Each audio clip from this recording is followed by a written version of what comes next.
Welcome to the Breakup Recovery Podcasts by your host, Barbara Stevens. Discover the wisdom and remarkable insights of Barbara Stevens, breakup recovery mentor, author, and public speaker. Barbara offers programs and solutions for any breakup so you can turn your life around, create lasting changes for the better, and embrace life again.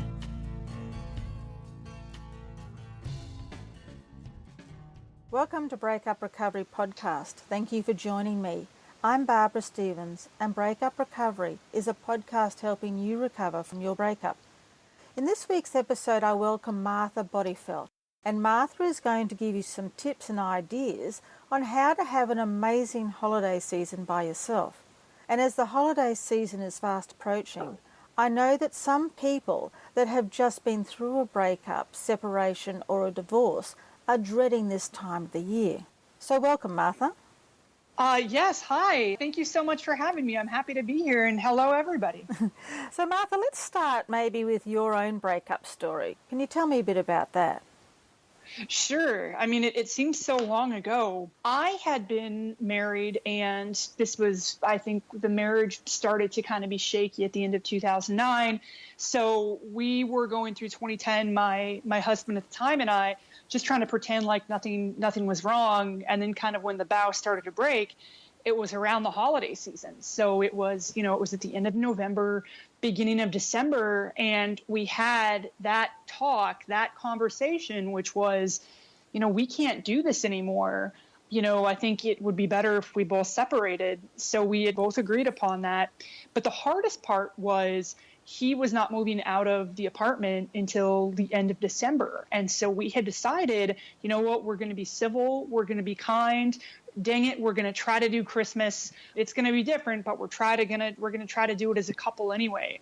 And it was probably the worst Christmas I've ever had in my life, because we had all that sadness and all that heartbreak during the time when everybody was supposed to be happy with family and all that. And we just couldn't bring it, to ourselves to tell our family what was really going on. And so we're just kind of going through the motions and faking everything.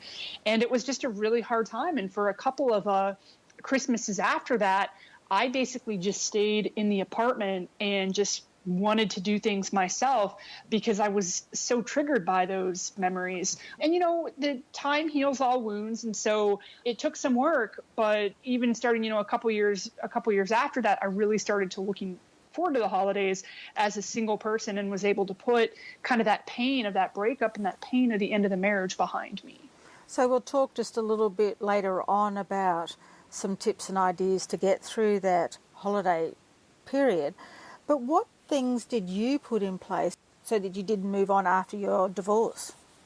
Right. So there was definitely a couple of things, and probably the most important one for me was finding a good support system. That I started working with an amazing therapist, and I started doing that even during the holiday season and during the January and February kind of after the apocalypse, I like to term it like that. So I was able to find an amazing therapist and started working with her.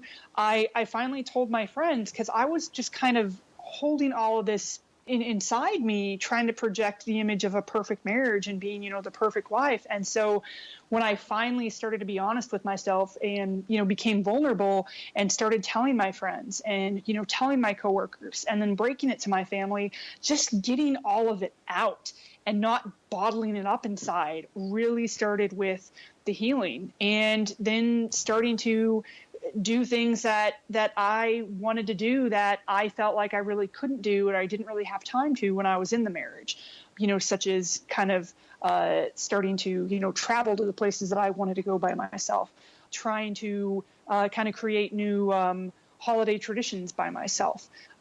It took maybe a couple of Christmases and a couple holiday seasons to really get into the swing of things. Probably the number one thing that I really had to do, and this is something that I tell my clients in my divorce coaching practice, is you have to learn how to manage your expectations. So what do we mean by that? I think a lot of us with our relationships, and when they end, we're trying to figure out how to deal with the holidays, we are really down on ourselves because we're like, well, why am I not happy?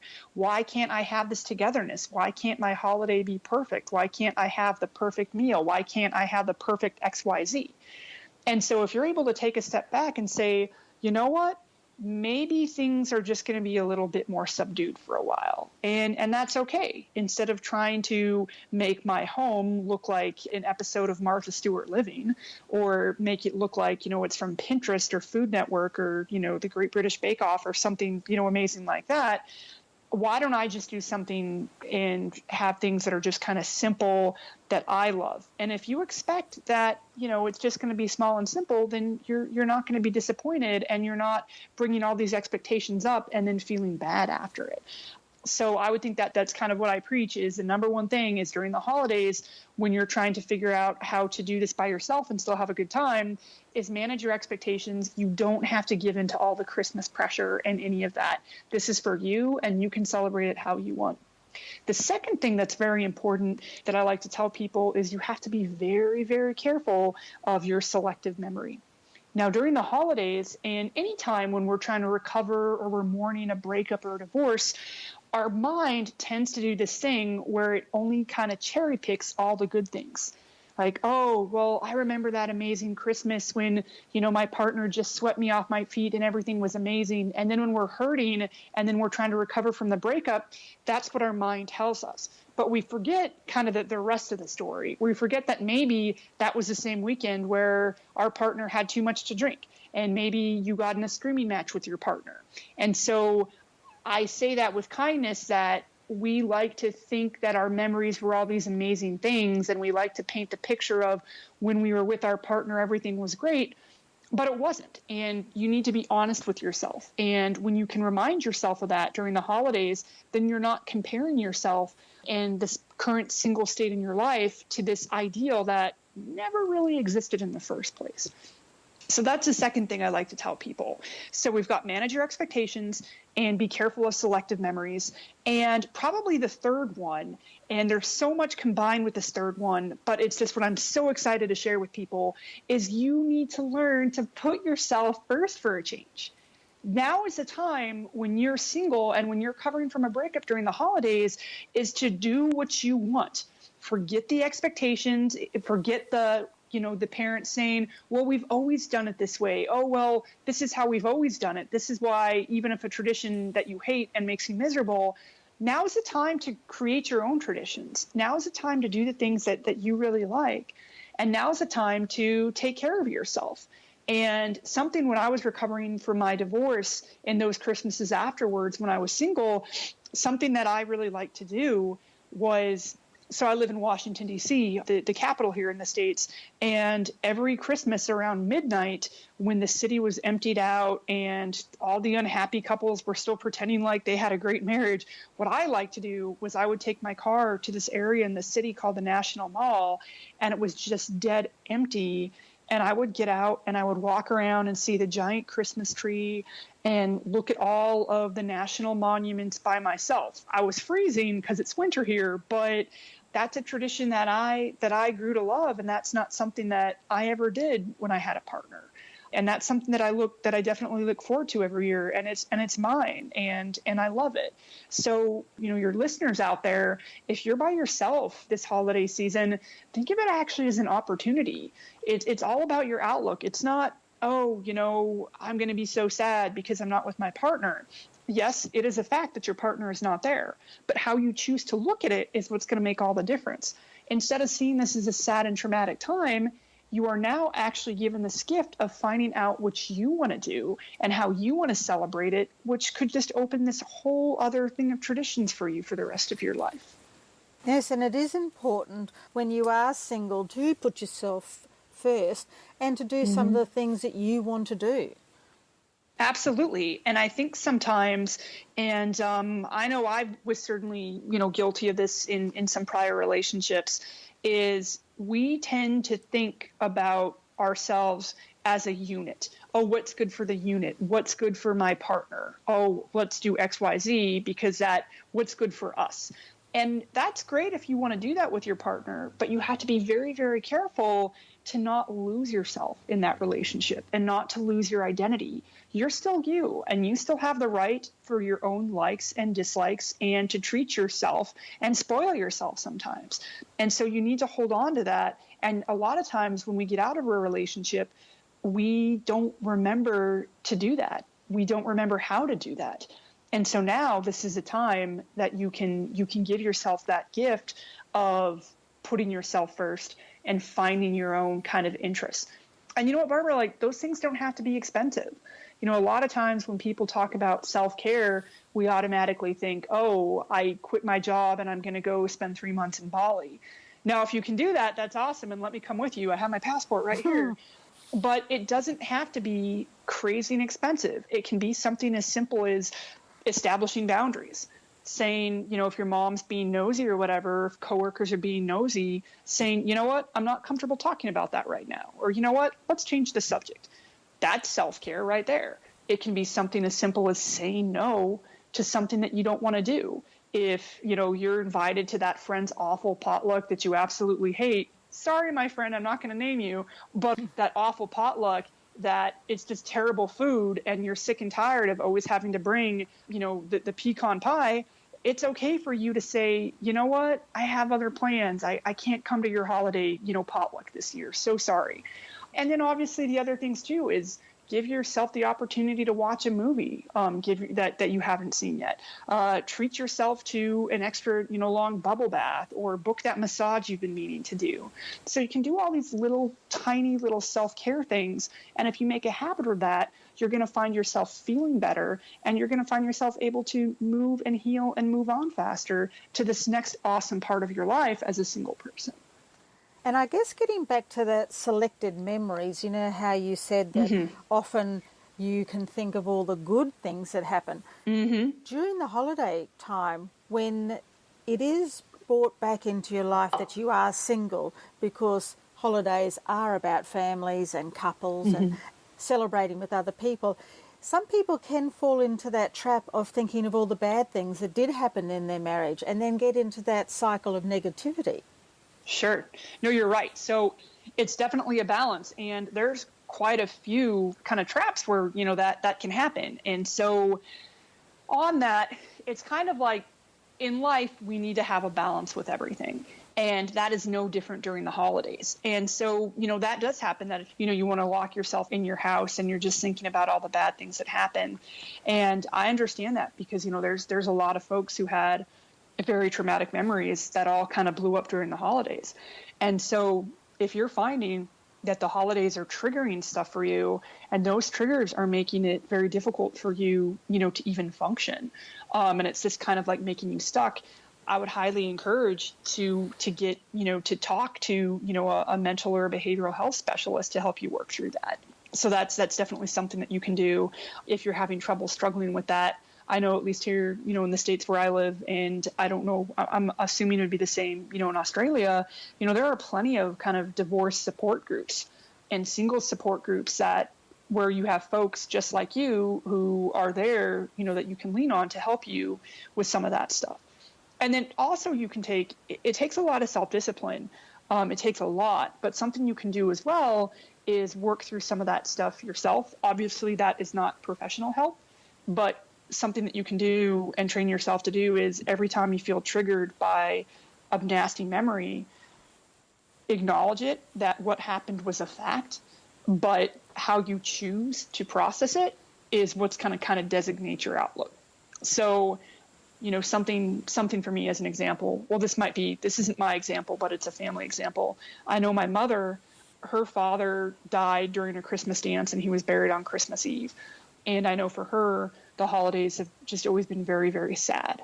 And so I know instead of what she has chosen to do, and it took years for her to cultivate, is instead of, you know, kind of mourning and being sad about that, she gets together with her sisters, you know, on Christmas Eve and they talk on the phone and they each share the best memory they had of their father. And so they've chosen that instead of associating the Christmas Eve sadness and burying him on Christmas Eve, they've chosen to kind of celebrate that instead. For every, you know, what is that? For every action, there's an opposite and equal reaction. So for every kind of sad thing, you know, that happened, it is possible to kind of turn it around. And with you sharing that story, I think listeners can also relate the tips and ideas that you've given to other times in the whole year that might trigger these negative emotions, like it might be their wedding anniversary or their birthdays, or one of the ex's family's birthdays. It was always a tradition. So with these tips and ideas, it's not only confined to the holiday season, but other times in your life where these trigger situations have caused this uprising of these emotions.